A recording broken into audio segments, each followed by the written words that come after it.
नमस्कार दोस्तों, मैं जो कार्टून वीडियो लेके आता हूँ दोस्तों, आप लोगों को इसमें आपकी बच्चा को बहुत सी ज्ञान मिलेंगे ये कार्टून वीडियो देखने पर। तो दोस्तों, ऐसा कार्टून वीडियो देखने के लिए आपको सबसे पहले मेरे चैनल को सब्सक्राइबर करके रखना पड़ेगा। दोस्तों, आप सब्सक्राइबर करके रखेंगे तो मेरे चैनल पर ऐसा नया नया कार्टून देख पाएंगे दोस्तों। तो दोस्तों, आप लोग जल्दी से जल्दी मेरे चैनल को सब्सक्राइबर कर लीजिए। এই সিংহের বাচ্চাটি গিরগিটিকে দেখছিল। তখনই হঠাৎ পাহাড় থেকে কিছু শব্দ আসতে থাকে। বাচ্চা ভয় পেয়ে যায় আর আশেপাশে দেখতে থাকে। তখনই তার নজর ওই পাহাড়ের দিকে পড়ে, যেখান থেকে অনেকগুলো জঙ্গলি গরু দৌড়ে তার দিকে আসছিল। মনে হয় যেন আকাশ ফেটে গেছে। বাচ্চা ঘাবড়ে যায় আর ভয়ে সেখান থেকে পালাতে থাকে। আসলে এইসব তার চাচার প্ল্যান ছিল, যেটা এই হায়নারা পরিচালনা করছিল। বাচ্চা এই প্ল্যানে পুরোপুরি ফেসে গিয়েছিল আর সেও এই ভিড়ের সাথে দৌড়াতে থাকে। কিন্তু এই ভিড়ের মধ্যে বেশি সময় দৌড়ানো তার জন্য ঠিক ছিল না, কারণ সে যে কোনো সময় এই বড় ভিড়ের নিচে পড়ে যেতে পারত। এই কারণে বাচ্চা একটি ছোট পাথরের নিচে গিয়ে লুকিয়ে পড়ে। বাচ্চা আতঙ্কে ছিল, কি করবে সে কিছু বুঝতে পারছিল না। তখনই সে একটি আশার আলো খুঁজে পায় আর একটি শুকনো গাছের দিকে দৌড়ে গিয়ে উপরে উঠে যায়। কিন্তু এই ভিড়ের কারণে সেখানকার জমি কাঁপতে থাকে, যার কারণে গাছের ডালা যে কোনো সময় ভেঙে যেতে পারে। তখনই বাচ্চার চোখে একটি খুশির ঝলক দেখা যায়, কারণ সে তার পিতা সিংহকে দেখে ফেলেছিল। তার পিতা ভিড়ের সাথে তাকে বাঁচাতে আসতেছিল। সিংহ তাকে ধরে আর সুরক্ষিত জায়গায় রাখে, কিন্তু দুর্ভাগ্যক্রমে সে এই ভিড়ের মধ্যে পড়ে যায়। যখন বাচ্চাটি আশা ছেড়ে দেয়, ঠিক তখনই পাহাড়ের অন্য পাশে পিতাকে চড়তে দেখে। বাচ্চা খুশি হয়ে যায়। সিংহ খুবই বাহাদুর ছিল, কিন্তু এই ভাগ দৌড়ের কারণে অনেক চোট লেগেছিল, যার কারণে সে নিজেকে সামলাতে পারে না আর নিচে পড়ে যায়। বাচ্চা চিৎকার করে, তার চিৎকারে চারদিকের পরিবেশ স্তব্ধ হয়ে যায়। বেচারা বাচ্চা তার পিতাকে হারিয়ে ফেলেছে। সে মনে কষ্ট নিয়ে শুধু তার পিতাকে দেখতেছিল। তখনই বাচ্চার চাচা সেখানে চলে আসে। সে বলে, তোর পিতা আমাদের পরিকল্পনার শিকার হয়ে গেছে আর এখন তোর পালা, আদরের ভাতিজা। বাচ্চা ভয় পেয়ে যায় আর সেখান থেকে পালিয়ে যায়। চাচা সিংহটি তার পিছনে হায়নাদের লাগিয়ে দেয় আর বলে যে সে যেন কিছুতেই বাঁচতে না পারে। বাচ্চা এখন থেমে যায়, কারণ সামনে খাদ ছিল। বাচ্চাটার পা পিছলে সে খাদে পড়ে যায়। হায়নাদের মনে হয় বাচ্চা মরে গেছে। এই কারণে তারা সবাই সেখান থেকে চলে যায়, কারণ এত উঁচু জায়গা থেকে পড়ার পরে বাঁচা প্রায় অসম্ভব ছিল। এখন চাচা সিংহ সবাইকে ধমকে ভয় দেখিয়ে নিজেই জঙ্গলের রাজা হয়ে যায়। সে খুবই নির্মমভাবে তার ভাইয়ের পরিবারকে জঙ্গল থেকে বের করে দেয়। শয়তান সিংহ শুধু তার ভাইয়ের ক্ষমতা দখল করতে চেয়েছিল, যেই কাজে সে সফল হয়ে গিয়েছে। কিন্তু কাহিনী তো এখন মাত্র শুরু হয়েছে, কারণ ওই বাচ্চা সিংহটি তখনও বেঁচে ছিল। চাচা সিংহের আসল রূপ দেখার পর ঘোরে ফিরে যাওয়া তার কাছে ঠিক মনে হয়নি।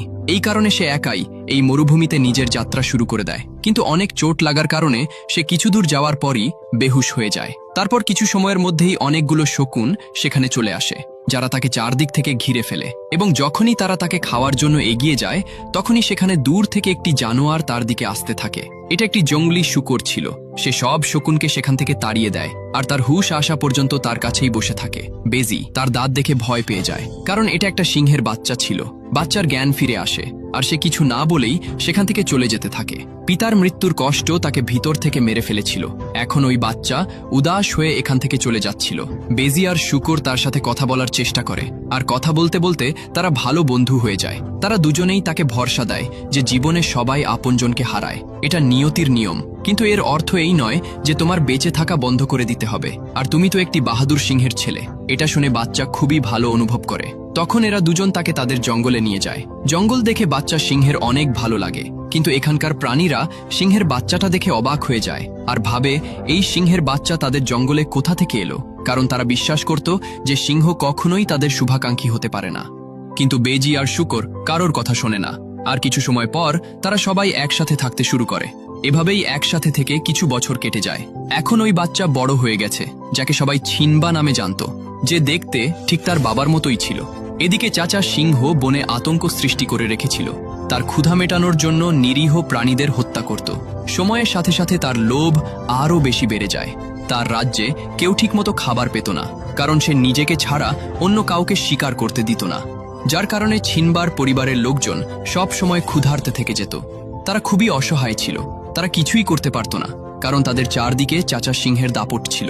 আর ছিনবার মা ও অনেক সাহসী ছিল। সে বলে, আমরা আমাদের জন্মভূমিকে এভাবেই ছেড়ে যেতে পারি না, আর এভাবে ক্ষুধায়ও মরতে পারি না।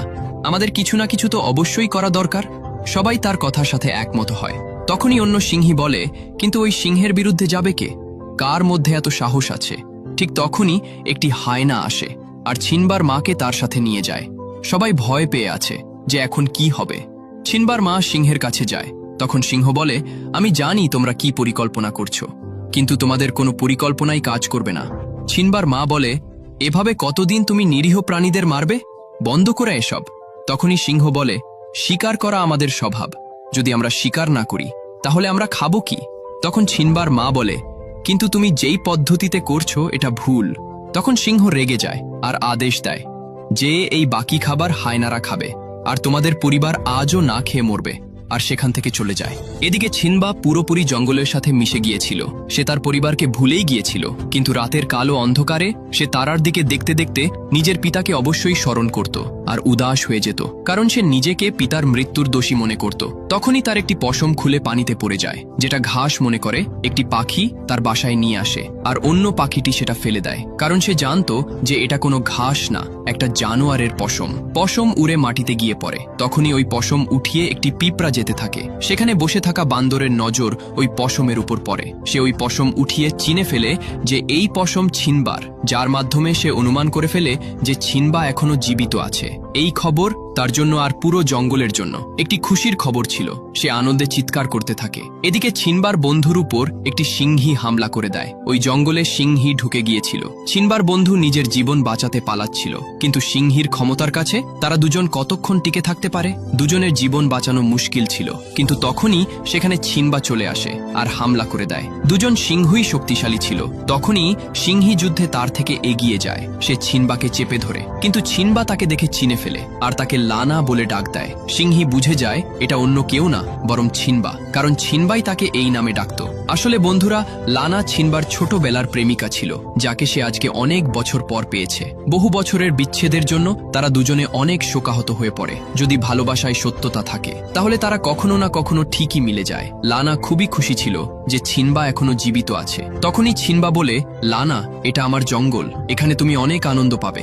লানা বলে, ছিনবা, এই জঙ্গল ছাড়ো আর নিজের ঘরে চলো। তোমার চাচা সিংহ আমাদের উপর অনেক জুলুম করেছে। সে আমাদের জন্মভূমিকে জাহান্নাম বানিয়ে ফেলেছে। এখন তোমার ফিরে যাওয়া উচিত। কিন্তু ছিনবা যেতে নিষেধ করে দেয় আর লানাকে এখানে আরো কিছু সময় থাকতে বলে। লানা তার কথা মেনে নেয়। তখন ছিনবা তাকে পুরো জঙ্গল ঘুরিয়ে দেখায়। লানার এই জঙ্গল খুবই পছন্দ হয়। দুজনে অনেক ঘোরাঘুরি করে আর অনেক আনন্দ করে। অনেক বছর পর ছিনবা তার প্রেমিকার দেখা পেয়েছে। তারা দুজন ঘুরতে ছিল। তখন লানা বলে যে তুমি যেহেতু বেঁচে আছো সেহেতু ঘরে কেন ফিরে আসনি? তোমার নিজেদের লোকদের কথা মনে পড়ে না? তোমার চাচা সিংহ আমাদের সবার উপর অনেক জুলুম করেছে। আমাদের দুনিয়া সে ধ্বংস করে দিয়েছে। তখন ছিনবা বলে, আমার তাতে কিছু যায় আসে না, এখন এটাই আমার পৃথিবী। ছিনবা পুরোপুরি বদলে গিয়েছিল। লানা বলে, ছিনবা, তোমার বাবা অনেক বাহাদুর ছিল, কিন্তু তুমি তার মতো একদমই না। তুমি তো অনেক ভীতু আর স্বার্থপর। কিন্তু তারপরও ছিনবা যেতে নিষেধ করে দেয়, যার কারণে লানা রেগে সেখান থেকে চলে যায়। রাতে ছিনবা উদাস হয়ে সেখান থেকে যাচ্ছিল। তখনই সে একটি বানরকে দেখে। এই বানর ছিনবাকে চিনত, কিন্তু ছিনবা তাকে চিনত না। বানর তার কাছে যায়, কিন্তু ছিনবা তাকে চিনে না বলে অস্বীকার করে। বানর বলে, আমি তোমার পিতাকে চিনি, তুমি চাইলে আমি তোমাকে তার কাছে নিয়ে যেতে পারি। ছিনবা অবাক হয়ে যায়, কিন্তু সে খুশিও ছিল, হয়তো তার পিতা এখনো জীবিত আছে। তখন মনের মধ্যে আশা নিয়ে সে বানরের পিছনে যেতে থাকে। বানর একটি নদীর তীরে বসে পড়ে আর ছিনবাকে নদীতে দেখতে বলে। যখন ছিনবা নদীতে দেখে তখন সে নিজের মধ্যে পিতার ঝলক দেখতে পায়। বানর বলে, তোমার পিতা তোমার ভিতর রয়েছে। তখন সে আত্মবিশ্বাস খুঁজে পায়। তখনই আকাশে বিদ্যুৎ চমকায় আর একটি আওয়াজ আসে। এই আওয়াজ তার পিতা সিংহের ছিল, যে বলছিল, বেটা, তুই শিকারী, তোকে আমাদের জন্মভূমিকে বাঁচাতে হবে, কারণ আমরা একটি শিকারী পরিবারের লোক। সিংহ জঙ্গলের রাজা, রাজা বাবা। এটা শুনে ছিনবার মধ্যে অনেক শক্তি চলে আসে, আর এখন তার মধ্যে ঘুমিয়ে থাকা সিংহ জেগে উঠেছে। সে পুরোপুরি তৈরি ছিল নিজের জন্মভূমিকে বাঁচানোর জন্য। সে জোরে হুঙ্কার দেয় আর লড়াইয়ের ঘোষণা করে দেয়। এখন এটা ছিনবার নতুন রূপ ছিল, যাকে হারানো অসম্ভব ছিল। ছিনবা নিজের জন্মভূমির দিকে বের হয়ে যায়, আর কিছু দূর যাওয়ার পর সে লানার দেখা পায়। লানা তার এই রূপ দেখে অনেক খুশি হয়। এখন দুজনে একসাথে নিজেদের জন্মভূমির কাছে পৌঁছে যায়। নিজের জন্মভূমির এই অবস্থা দেখে সে অনেক দুঃখ পায়। তখন লানা বলে, ছিনবা, এখন সামনে কি করবা? ছিনবা বলে, নিজের জন্মভূমির রক্ষা করব, যার দায়িত্ব আমার পিতা আমাকে দিয়েছে। তখনই একটি পাখি তার কাছে আসে। সে ছিনবার পরিবারের সদস্য ছিল। সে ছিনবাকে স্বাগত জানায়। কিছুক্ষণ পর ছিনবার বন্ধুরাও চলে আসে। তারা জানতো এই লড়াই সহজ হবে না, তারপরও তারা তার পাশে দাঁড়াতে চায়। ছিনবা তাদের বোঝায় যে এই পথে মৃত্যু আছে, তোমরা ফিরে যাও। তখন শুকর বলে, আমরা যতক্ষণ জীবিত আছি ততক্ষণ তোমার সাথে থাকব। এই যুদ্ধে সব জানোয়ার ছিনবার সাথে কাঁধে কাঁধ মিলিয়ে দাঁড়িয়ে আছে। তখন ছিনবা সবাইকে তার সাথে নিয়ে সামনে এগিয়ে যায়, কিন্তু সামনে রাস্তায় কিছু হায়না খাবারের সন্ধানে ঘোরাঘুরি করছিল। ছিনবা তাদের পথভ্রষ্ট করার দায়িত্ব তার বন্ধুদের দেয়। বেজি আর শুকর তাদের সামনে চলে আসে, আর হায়নাদের মনোযোগ নিজেদের দিকে টেনে নেয়। হায়নারা তাদের দেখে গর্জন দিয়ে দৌড়ে যায়। তখন ছিনবা লানার সাথে অন্য রাস্তা দিয়ে সামনে এগিয়ে যায়। দূরে পাহাড়ের উপর বসে থাকা বানর এসব কিছু দেখছিল। তার চোখে এত বছরের আশা আর একটি নতুন চমক ছিল। সে তার হাতিয়ারকে আবার উঠায়, যেটা সে মুফাসার মৃত্যুর পরে ছেড়ে দিয়েছিল। কিন্তু এখন ছিনবার জন্য সেও লড়াই করতে তৈরি ছিল। এদিকে চাচা সিংহ ছিনবার মাকে নিজের রানী হতে বলছিল। যদি সেটা না করে তাহলে সে তাদের পুরো পরিবারকে মেরে ফেলবে, কিন্তু ছিনবার মা নিষেধ করে দেয়। তখন চাচা সিংহ বলে, আমি মুফাজার থেকে বেশি শক্তিশালী। তখন ছিনবার মা বলে, তুমি মুফাজার সামনে বিড়ালের বাচ্চা। চাচা সিংহ রেগে গিয়ে সিংহীর উপর হামলা করে দেয়। চাচা সিংহের নিয়ত খুবই খারাপ ছিল। যার নিয়ত খারাপ থাকে সে অন্যের ভালো কখনো করতে পারে না। তখনই একটি ভয়ঙ্কর হুঙ্কারের আওয়াজ শোনা যায়। এই হুঙ্কার ছিনবার ছিল। ছিনবাকে দেখে চাচা সিংহ ভয় পেয়ে যায় আর মনে করে এটা তার ভাই, কারণ ছিনবা দেখতে একদমই তার পিতার মতো ছিল। তখনই ছিনবা বলে, দূরে সরে যাও আমার মায়ের থেকে। সিংহীর চোখে পানি চলে আসে। বহু বছর পর সে তার ছেলেকে দেখছে। সে তাকে জড়িয়ে ধরে বলে, বাবা এতদিন তুমি কোথায় ছিলে? ছিনবা বলে, মা আমি এখন সব কিছু ঠিক করে দিব। সে ফিরে আসায় এখন তার পরিবার আবার বেঁচে থাকার নতুন আশা খুঁজে পায়। এখন তাদের জীবনে আলো ফিরে আসবে। ছিনবাকে জীবিত দেখে চাচা সিংহের অনেক রাগ হয়, কিন্তু সে বলে, ভাতিজা তোমাকে দেখে অনেক খুশি হয়েছি। ছিনবা বলে, যদি তুমি একটু ভালো কাজ করতে তাহলে হয়তো তোমাকে আজকে আমি ছেড়ে দিতাম। চাচা সিংহ বলে, সম্মান দিয়ে কথা বলো, তুমি এই জঙ্গলের রাজার সামনে দাঁড়িয়ে কথা বলছো। তখনই লানা পুরো জঙ্গলের সামনে ঘোষণা করে যে আজ থেকে আমাদের রাজা ছিনবা, আমরা তার জন্য লড়াই করব। ছিনবার পরিবার ও হুঙ্কার দিয়ে যুদ্ধের আহ্বান জানায়। ছিনবা সাবধান করে, নিজের হার মেনে নাও চাচা, এখন তোমার কাছে অন্য কোনো পথ খোলা নেই। কিন্তু চাচা সিংহ চালাক ছিল। সে বলে, আরে বাচ্চা আমি চাই না আমি তোমার প্রতিদ্বন্দ্বী হই, কিন্তু তোমরা সবাই জানো যে ছিনবা কি করেছে। আরে ভাতিজা তুমি ওদেরকে বলনি যে তুমি তোমার পিতাকে মেরেছ? নিজের দোষ মেনে নাও আর সবাইকে বলো তোমার জন্য আমাদের মহান রাজা মারা গিয়েছিল। এখন ছিনবার পুরো পরিবার অবাক চোখে ছিনবাকে দেখছিল। তখনই ছিনবা মাথা ঝুঁকিয়ে বলে, হ্যাঁ পিতা আমার জন্যই মারা গিয়েছিল। এই সুযোগের ব্যবহার করে চাচা সিংহ বলে, দেখো এই হলো তোমাদের রক্ষাকর্তা, যে নিজেরই বাবার হত্যাকারী। আজকে তার জন্যই মহারাজ আমাদের মধ্যে নেই। আর সে কি রাজা হবে যে নিজেরই পিতাকে মেরে ফেলেছে? চাচা সিংহ নিজের চালাকির মাধ্যমে ছিনবার হুঙ্কারকে বন্ধ করে দিয়েছে, আর তারপর তার পরিবারকে তারই বিরুদ্ধে দাঁড় করিয়ে দিয়েছে। কথায় আছে না, সাপও মরবে আর লাঠিও ভাঙবে না। সে এরকমই অবস্থা করে দিয়েছে ছিনবার। এখন চাচা সিংহ তাকে ভয় দেখাতে থাকে আর বলে, আমার পায়ে পড় ভাতিজা। তখনই ভয়ে ছিনবার পা পিছলে যায়। তখন সে পাহাড়ে ঝুলেছিল। তখনই হঠাৎ একটি চমকানো আগুনের শিখা পড়ে। পাপের ধ্বংসের সময় হয়ে এসেছে। চাচা সিংহ বলে, এই ভয়ই আমি তোর পিতার চোখে দেখেছিলাম, যখন তোর পিতা এরকমভাবেই নিজের জীবনের ভিক্ষা চাইছিল। এরপর চাচা সিংহ ঝাঁপ দিয়ে ছিনবার হাত চেপে ধরে আর আস্তে করে বলে, ভাতিজা তোর বাবাকে আমি মেরেছিলাম ঠিক এইভাবেই, আর আজকে তোর পালা। এটা শুনতেই ছিনবার সেই কষ্টের মুহূর্ত মনে পড়ে যায়, যার ফলে ছিনবার চোখে আগুন জ্বলে ওঠে আর সে পুরো শক্তি দিয়ে চাচা সিংহের চুলে কামড়ে ধরে আর উপরে চলে আসে আর চিৎকার করে বলতে থাকে, কেমন ভাই তুমি যে নিজেরই ভাইকে মেরে ফেলেছ? তখনই চাচা সিংহ বলে, সে নিজের দোষ লুকানোর জন্য আমাকে ফাঁসাচ্ছে, তার কথা কেউ শুনবে না।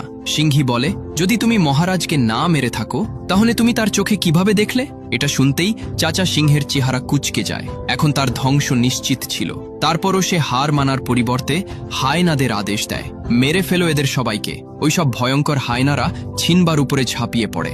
একটি ভয়ঙ্কর যুদ্ধ শুরু হয়ে যায়। ছিনবা একা ওই হায়নাদের মোকাবেলা করতে থাকে। এদিকে লানা ও পরিবারের সবাইকে যুদ্ধ করার আদেশ দেয়। ছিনবার পুরো পরিবার এক এক করে হায়নাদের উপর ঝাঁপিয়ে পড়ে। এটা ছিল একটি বিশাল যুদ্ধ, যেটা বহু বছর ধরে থেমেছিল।